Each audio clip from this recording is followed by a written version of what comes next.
कैसे हैं आप लोग का स्वागत करते हैं आपका अपना चैनल ज्ञान गौतम के ऊपर, जहां आप लोग को मिल रहा है 2026 बोर्ड एग्ज़ाम का मोस्ट इंपॉर्टेंट क्वेश्चंस।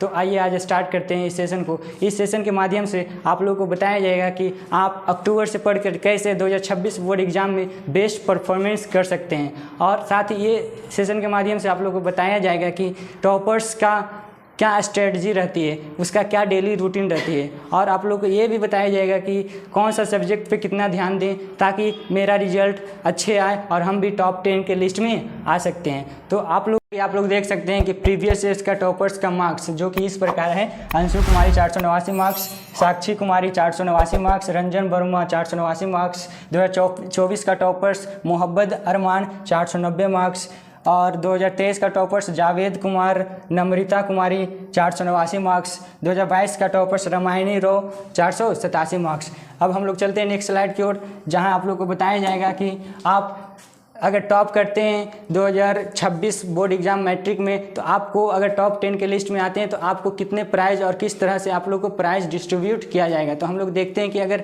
आप लोग फर्स्ट रैंक लाइएगा तो आप लोग को कैश 2 लाख मिलेगा, साथ में आपको लैपटॉप दिया जाएगा और सर्टिफिकेट मेडल से आप लोग को सम्मानित किया जाएगा। अगर आप सेकेंड रैंक लाते हैं तो आपको 1.5 लाख कैश, साथ में लैपटॉप और मेडल सर्टिफिकेट से सम्मानित किया जाएगा। अगर आप लोग थर्ड रैंक लाते हैं तो आपको यहाँ पर देखिए 1 लाख और लैपटॉप सर्टिफिकेट मेडल से आप लोग को सम्मानित किया जाएगा। इसके बाद अगर फोर्थ रैंक से 10th रैंक में अगर आप आते हैं तो 20,000 कैश, लैपटॉप, सर्टिफिकेट, मेडल से आप लोग को सम्मानित किया जाता है। तो बहुत लोग को माइंड में क्वेश्चन अराइज हो रहा हो कि ये प्राइज़ कब डिस्ट्रीब्यूट किया जाता है। तो ये प्राइज़ आप लोग को 3 दिसंबर के दिन डॉक्टर राजेंद्र प्रसाद के जयंती के दिन सम्मानित किया जाता है बोर्ड ऑफिस में। तो हम लोग आगे देखते हैं कि टॉपर्स का क्या स्ट्रैटेजी रहता है, क्या डेली रूटीन रहता है टॉपर्स को, जिसको हम फॉलो करके हम लोग भी अच्छे से पढ़कर और 2026 मैट्रिक एग्जाम में बेस्ट परफॉर्मेंस कर सकते हैं ये फॉलो करके ये रूटीन को। तो देखिए टॉपर्स का कुछ इस प्रकार का रूटीन रहता है। सुबह जल्दी उठता है, यानी early to bed and early to rise, यानी टॉपर्स है जो सुबह जल्दी उठ जाता है और रात को सवेरे सो जाता है। और इसका कुछ इस तरह से स्ट्रेटजी है जैसे कि वो 4 से 5 घंटे सुबह पढ़ाई करता है, यानी कि ये ज़रूरी नहीं है कि 4 से 5 घंटे पढ़ाई कर सकते हैं आपको जितना कैपेसिटी है पढ़ने का उतना पढ़िए, लेकिन मन तन धन से पढ़िए और पूरे लगन से पढ़िए ताकि सारे कंसेप्ट को आपको माइंड में बैठाया जा सकता है। और आगे उसका स्ट्रेटजी क्या है, जैसे शाम को 2 घंटे पढ़ाई, तो ये भी ज़रूरी नहीं है, आपको जब टाइम मिलता है तब आप पढ़ सकते हैं टाइम निकाल कर, लेकिन मन तन धन से आपको पढ़ना पड़ेगा। आपके आगे टारगेट होनी चाहिए कि नहीं मुझे टॉप करनी है 2026 मैट्रिक में, तो आप अच्छे स्कोर कर पाइए, अदरवाइज आपका नंबर कम जाएगा।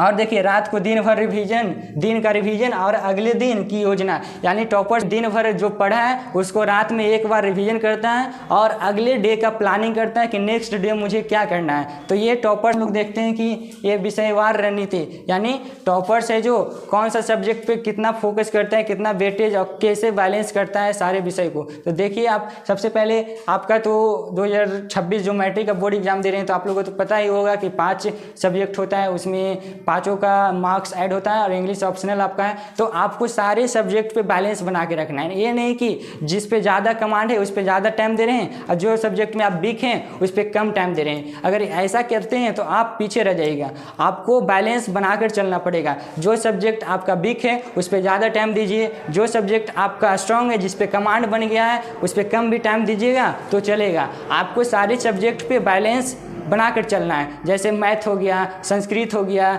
हिंदी हो गया, ये आपका 100 मार्क्स का रहता है। तो ये सब्जेक्ट पे आपको फुल्ली कमांड करना पड़ेगा। इसके बाद आप लोग आइए साइंस और सोशल साइंस पे। तो साइंस में आपको 80 मार्क्स का ये एग्जाम पड़ता है, तो 80 का सारा ऑब्जेक्टिव यानी सारे सब्जेक्ट के ऑब्जेक्टिव पे आप लोग को कमांड करना पड़ेगा, तभी आप अच्छे स्कोर कर सकते हैं, अच्छे मार्क्स ला सकते हैं। यानी कि 2026 मैट्रिक बोर्ड एग्जाम में अगर आपका ऑब्जेक्टिव पर फुल्ली कमांड है तो आप 400 नहीं 450 प्लस मार्क्स ला सकते हैं। इसके लिए सबसे पहले आप लोग को पूरे ऑब्जेक्टिव सारे सब्जेक्ट के ऑब्जेक्टिव पे कमांड करना पड़ेगा। तो आइए हम लोग देखते हैं, इस तरह से देख सकते हैं आप लोग विषयवार रणनीति, यानी मैथ्स का कंसेप्ट क्लियर करना पड़ेगा, फिर प्रीवियस ईयर क्वेश्चन आप लोग को लगाना पड़ेगा, फिर साइंस डायग्राम को आप लोग को माइंड में मतलब याद रखना है, ताकि डायग्राम आप लोग को पूछता है साइंस में, जैसे बायोलॉजी में आप लोग का डायग्राम पूछेगा 5 नंबर में। अगर आप लोग का डायग्राम पे कमांड है तो इजीली आप 5 नंबर गेन कर सकते हैं। इसके अलावा एनसीईआरटी लाइन बाय लाइन आप लोग को स्टडी करना पड़ेगा।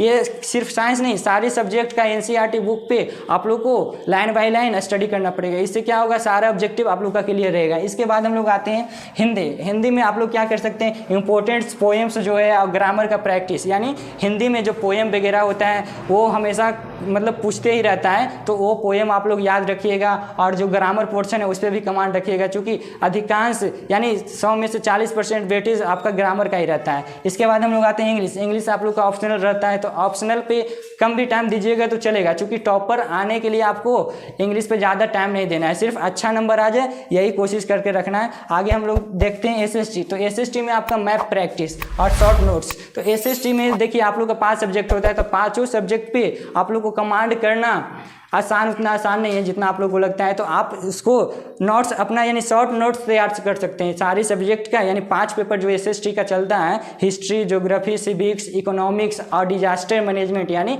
आपदा प्रबंधन। तो सारे सब्जेक्ट का आप शॉर्ट नोट्स तैयार कर सकते हैं और उसको एग्ज़ाम से पहले एक बार पढ़ लेना है अच्छे से और सारा ऑब्जेक्टिव को याद करके जाना है, तो आपका एसएसटी में अच्छे मार्क्स आ सकता है। आगे हम लोग देखेंगे कि संस्कृत। तो संस्कृत पे आप लोग ज़्यादा आपको ध्यान देना है, क्योंकि संस्कृत आपका 100 नंबर का है, तो 100 नंबर का है तो उस पर ज़्यादा टाइम दीजिएगा तो आपको 100 में से 90 प्लस नंबर तो आ ही जाएगा, ये कोई नहीं रोक सकता है।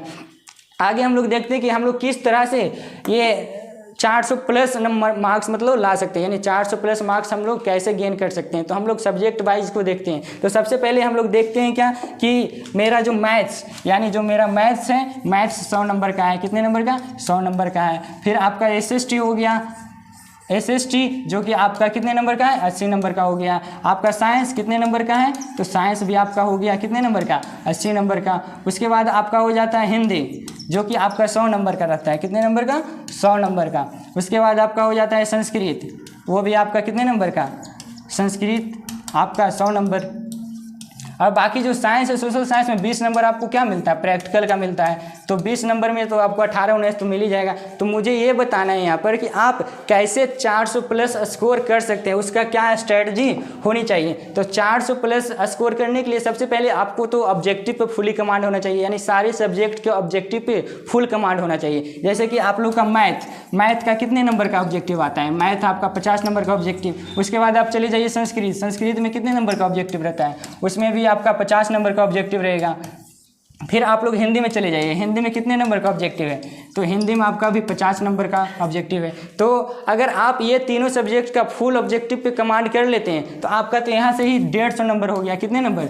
150 नंबर हो गया। उसके बाद साइंस आता है। कौन आता है? साइंस में 40 नंबर का ऑब्जेक्टिव रहेगा। उसके बाद सोशल साइंस यानी एसएसटी में आपका 40 नंबर का। यहाँ से आप लोग का मिल गया 80 नंबर। कितना हो गया? 150 प्लस 80, 150 प्लस 80 कितना हो गया? यानी 0, 8, 5, 13 और 2, 230 नंबर तो आपका ऑब्जेक्टिव से ही बन रहा है। बाकी 400 नंबर लाने के लिए आपको कहाँ से और नंबर लाना पड़ेगा? 230 तो यहाँ से ही आ गया। बाकी आपका जो 170 नंबर जो बचा, 170 नंबर के लिए आप कहाँ फाइट कीजिए? सब्जेक्टिव में फाइट कीजिए। जैसे कि 230 आपका ऑब्जेक्टिव से हो गया क्लियर, तो ऑब्जेक्टिव पे आपका कमांड रहेगा तो 230 नंबर इजीली आप गेन कर सकते हैं। उसके लिए आप लोग को ऑब्जेक्टिव का सेट लगाना पड़ेगा, याद करना पड़ेगा सारे सब्जेक्ट का। उसके बाद आप लोग जाइएगा सब्जेक्टिव की तरफ। तो सब्जेक्टिव मान लेते हैं कि मैथ में आप लोग 50 में कितना कम से कम कितना हो, नहीं तो आप कितना ला सकते हैं? 30 नंबर मान के चलते हैं। कितना? 30 नंबर लाइएगा मैथ में, तो 30 नंबर मैथ का हो गया सब्जेक्टिव में। और संस्कृत में मान के चलते हैं मिनिमम मार्क्स कितना 20 नंबर मान के चलते सब्जेक्टिव में ज़्यादा से ज़्यादा या कम से कम आप 20 नंबर ला रहे हैं। उसके बाद हम चलते हैं कहाँ? हिंदी में भी मान लेते हैं कितना? 30 नंबर ला रहे हैं। तो यहाँ से कितना हो गया? 30, 60, 60, 20, 80। तो 230 और 80 कितना हो जाता है? 230 और 80 आपका हो गया 0, फिर 8, 8 3 11 और ये फिर आपका हो गया कितना? 2 और 1 3, यानी 310 नंबर आपका यहाँ से बन रहा है। बाकी का जो नंबर कहाँ से आप गेन कर सकते हैं? जो साइंस और सोशल साइंस है वहाँ से सब्जेक्टिव का जो मार्क्स है वहाँ से गेन कर सकते हैं। तो ये यहाँ से मान लेते हैं कि जो आपका 40 और ये 40 का सब्जेक्टिव है वहाँ से आप 35 भी नंबर ला रहे हैं, 35 भी। तो 35 कितना होता है? 70। तो आपका कितना हो गया? 310 और 70 कितना हो गया? 300 80, और बाकी का जो मैथ पे फुली कमांड जिसका रहेगा वो तो मैथ में 100 में से 95 तो ईजिली लेके चले आता है, तो 90 तो आप इजीली ला सकते हैं। तो यहाँ भी 10 नंबर आप और बढ़ा सकते हैं। फिर यहाँ से आप ये हिंदी पर आराम से 10 नंबर बढ़ा सकते हैं। तो जो आपका 300 कितना 80 है उसमें 20 ऐड कर लीजिए, यानी 400 प्लस मार्क्स आपका इजीली आ जाता है। इस तरह से आप स्ट्रैटेजी बनाकर पढ़िएगा तो आपको 400 नंबर क्रॉस करने से कोई नहीं रोकेगा। तो सबसे पहले आप लोग को क्या करना है, ऑब्जेक्टिव, सारे सब्जेक्ट का ऑब्जेक्टिव पे कमांड करना होगा। फिर आपका हर एक सब्जेक्ट का सब्जेक्टिव पे कमांड करना होगा। तो इस तरह से आप स्ट्रैटेजी बना के पढ़िएगा तो आप 2026 मैट्रिक बोर्ड एग्जाम में बेस्ट मार्क्स ला सकते हैं और 400 प्लस ईजिली ला सकते हैं। आगे हम लोग देखते हैं क्या कौन सा गलतियां हैं जो टॉपर नहीं करता है, वो सबसे हम लोग सीख लेंगे और वो सारे जो उसका स्ट्रेटजी होता है उसको हम अपने दैनिक जीवन में ऐड करके वो गलतियों को क्या करेंगे, वो गलतियों से सीख कर हम लोग अपना स्ट्रेटजी एक नया बनाएंगे टॉपर्स का स्ट्रेटजी को फॉलो करते हुए। तो टॉपर्स कौन सा ऐसा गलती नहीं करता है, तो वो आखिरी समय पर पढ़ाई शुरू करना। टॉपर्स जो होता है शुरू से ही जब वो 10th क्लास में आता है फर्स्ट डे से वो लगनशील यानी मेहनत और लगन लगा कर वो पढ़ते रहता है। ये नहीं कि लास्ट नवंबर आया एग्जाम आया, ये देखिए आपको शुरू में बता दिए हैं कि अक्टूबर से पढ़कर आप टॉप करिएगा, तो ये संभव नहीं है। अगर आप शुरू से पढ़ रहे हैं, रेगुलर पढ़ रहे हैं, सारे सब्जेक्ट को देख रहे हैं, सारे सब्जेक्ट पे बैलेंस बनाए हुए हैं, सारे सब्जेक्ट का आपका ऑब्जेक्टिव क्लियर है, तो आपको टॉप करने से कोई नहीं रोक सकता है। तो जो टॉपर्स होता है वो शुरू से ही पढ़ते जाता है, ये नहीं कि लास्ट एग्जाम टाइम में वो पढ़ रहा है। आगे क्या जो गलती नहीं करता है टॉपर्स, मोबाइल में समय बर्बाद करना। आज का जैसा कि चल रहा है जीवन, अधिकांश स्टूडेंट मोबाइल में बिजी है, तो टॉपर्स बनने के लिए आपको मोबाइल को त्यागना पड़ेगा। सब मोबाइल को अगर यूज कर रहे हैं तो ऐसे आपका पढ़ाई पूरे नहीं हो पाएगा। तो आपको टॉप करना है, अच्छे मार्क्स लाना है एग्जाम में, तो सबसे पहले मोबाइल को आपको छोड़ना पड़ेगा। ये एग्जाम तक आप इससे क्या कर लीजिए, दूरी बना लीजिए। आगे क्या है जो टॉपर्स करता है, यानी कौन सा ऐसा चीज़ है जो टॉपर करता है और जाकर एग्जाम में टॉप कर पाता है, तो वो है जो कि हर दिन रिवीजन करता है, यानी सारे सब्जेक्ट का रिवीजन रेगुलर करता है। ये नहीं कि आगे बढ़ते जा रहा है और पीछे भूलते जा रहा है, तो ऐसे में आप टॉप नहीं कर पाइएगा।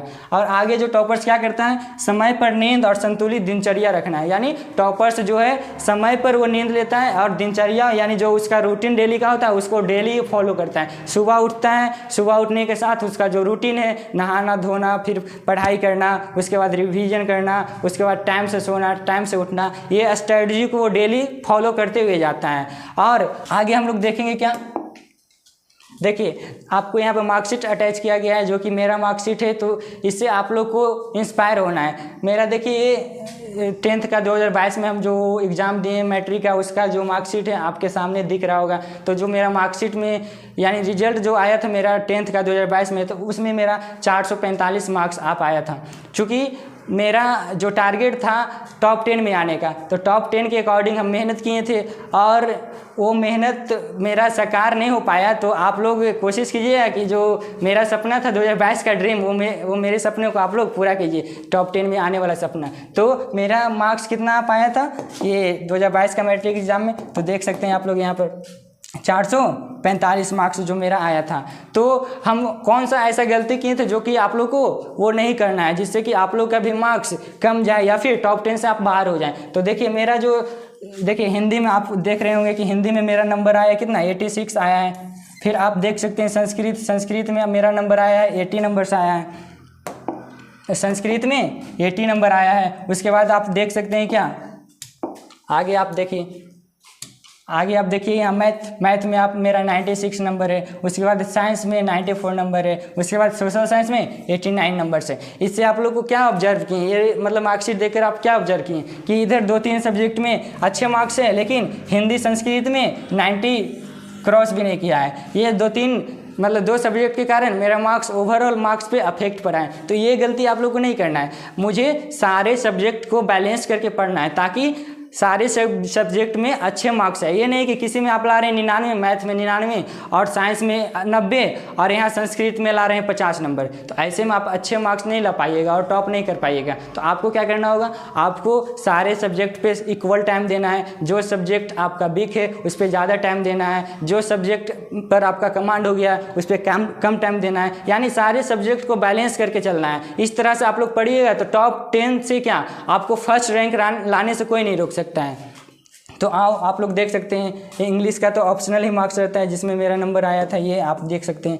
आगे हम लोग बढ़ते हैं क्या, आगे देखिएगा कि सफलता का अंतिम मंत्र क्या है। सफलता का अंतिम मंत्र यानी कि आप अच्छे मार्क्स लाना चाहते हैं, टॉप करना चाहते हैं 10th में, तो आपका फाइनल स्ट्रेटजी क्या होनी चाहिए जो कि टॉपर फॉलो करता है। वो चीज़ को अगर आप फॉलो करते हुए रहिएगा अभी से, अभी जो कि अक्टूबर का मंथ चल रहा है, तो हो सकता है क्या आप आ सकते हैं टॉप 10 में। हो नहीं सकता है, ये रियल में इसको बदलना है। सपना वो नहीं होता है जो कि हम रात में देखते हैं, सपना वो होता है जो मुझे सोने नहीं देता है। इस तरह से आप स्ट्रेटजी बनाकर मतलब पढ़िएगा तो आप भी आ सकते हैं टॉप 10 में। तो देखिए जैसे नियमितता ही सफलता का कुंजी है, यानी कि आप रेगुलर वे में रिवीजन करते रहिए, रेगुलर पढ़ाई कीजिए। ये नहीं कि 2 दिन हम पढ़े नहीं, तीसरा दिन पूरा लगन से पढ़ें, पूरा मेहनत किए, 10 घंटा 12 घंटा एग्जाम टाइम में जागे, एग्जाम टाइम में पूरा धुआंधार मेहनत किए और बाकी दिन सोए हुए थे। तो ऐसे में आप टॉप नहीं कर पाइएगा। आपको टॉप करना है तो आपको डेली रिवीजन करना पड़ेगा, डेली पढ़ना होगा, डेली कंसेप्ट क्लियर करना पड़ेगा और प्रीवियस ईयर लगाना पड़ेगा, ऑब्जेक्टिव पे कमांड करना पड़ेगा। आगे देखिए जो कि क्या है जो टॉपर्स का स्ट्रेटजी, फाइनल स्ट्रेटजी क्या होता है, हर विषय को समान समय देता है, यानी कि सारे सब्जेक्ट को बैलेंस करते हुए चलता है, सब पे इक्वल टाइम देता है। जो सब्जेक्ट वीक है उस पर ज़्यादा टाइम देता है। आगे क्या है, टॉपर्स की तरह सेल्फ एनालिसिस करें, यानी आप डेली सेट लगाइए, daily previous year question bank से सॉल्व कीजिए और उससे ऑब्जर्व कीजिए कि मेरा कहाँ नंबर कम रहा है, उस पर ज़्यादा टाइम दीजिए। जहाँ पर नंबर आपका कम रहा है, जो पोर्शन आपका वीक है, उस पर ज़्यादा टाइम दीजिए और उस पर कमांड करना है और उसको स्ट्रॉन्ग बनाना है ताकि एग्जाम में उससे रिलेटेड कोई भी क्वेश्चन आए तो छूटे नहीं हमसे।